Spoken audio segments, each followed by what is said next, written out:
Okay, I apologize for the volume on this video. My phone got dropped off a roof. So, anyway, this is the job, because I'm a one-man crew right now. And this is a killer job for a one-man crew. I would absolutely love to get. Now, the deck itself needs treated.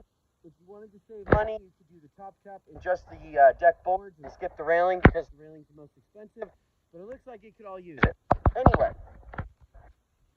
First thing that I'm going to do is I go through and I pressure wash and I bleach anything that's got mold and mildew.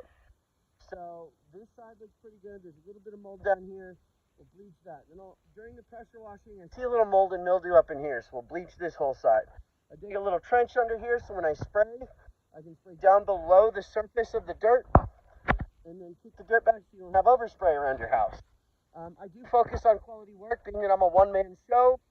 I like to make sure the work is done correctly. Now here we have a little issue where I would probably, I'm guessing that top piece is a custom piece.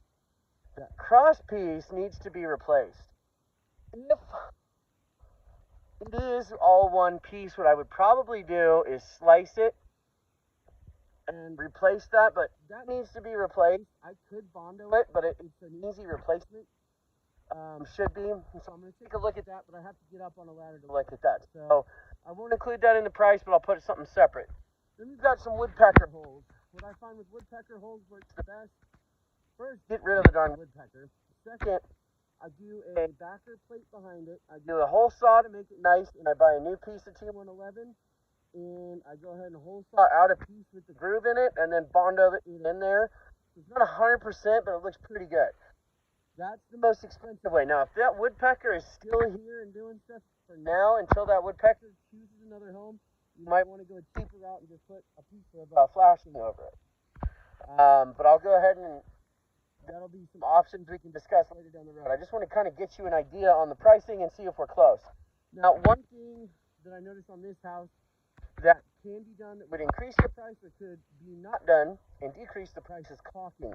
Usually I'll caulk this. I'll caulk this, I'll caulk the sides of every window, I'll caulk all the trim joints. Currently it is not done. If you want to save money and not do that, that is a good way to save cost. Now with the color change, if we go similar in color, you may be able to pull it off in one coat. But what I usually do is, depending on the color, I will quote you for one coat, and then I'll give you an option for the second coat because it could take two coats. When I spray my finished coat, I back roll everything. So I'm not just spraying it on there and letting it sit. I'm not a blow and go kind of guy. I actually take a roller, I brush it into the grooves, I push it into the cracks and crevices, I prime anything that was peeling, I try and fill in any gaps so that it looks like a brand new house. That being said, when you do that, sometimes the roller can leave behind some roller marks and you can see the old color through it. So usually the only way I can really do it is I do the whole first coat. We do a video like this with a better phone that's going to actually have audio, and then you make the decision whether or not you want to pull the trigger on the second coat. I always want you to expect that it could require a second coat. That way you and I don't get into a situation where I do one, you're expecting it to be perfect, and then it does require another. I see some mold and mildew under the eaves here, so that's something we would do all the way around. If you want to change the color on the trim, though, I do two coats on all trim by hand, no matter what. The other thing on the trim, right now this is faced off, not wrapped around the sides. If you like that look, it saves money. Typically, I will cut around the sides of the windows, right? And that adds cost. So if you want to just do the face, what I'm going to do is I'm going to quote you for how it's done now. No caulking, you know, the color scheme the same as it is. It can be a different color, but we're going to keep the trim the way it is, the caulking the way it is. I'll quote you at that price. I'll give you an option for two coats, and then if you would like to discuss wrapping the trim, doing some extra caulking, things like that, then we can add those to that price.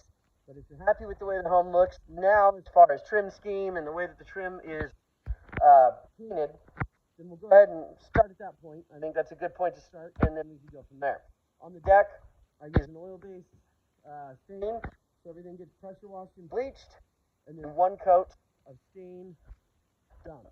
I can sand the top cap, and I'll go ahead and include that. I just kind of give it a light sand so that you can run your hands on it. You're not worried about getting splinters. It cleans it up. I countersink all the screws, and it cleans it up really nice.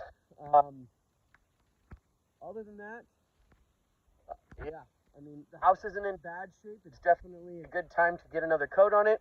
The garage seems to be in very good shape. But given that we're doing a color change, that's something to address now. So anyway, I'm going to try and keep it short. That's kind of a short overview of the scope of work.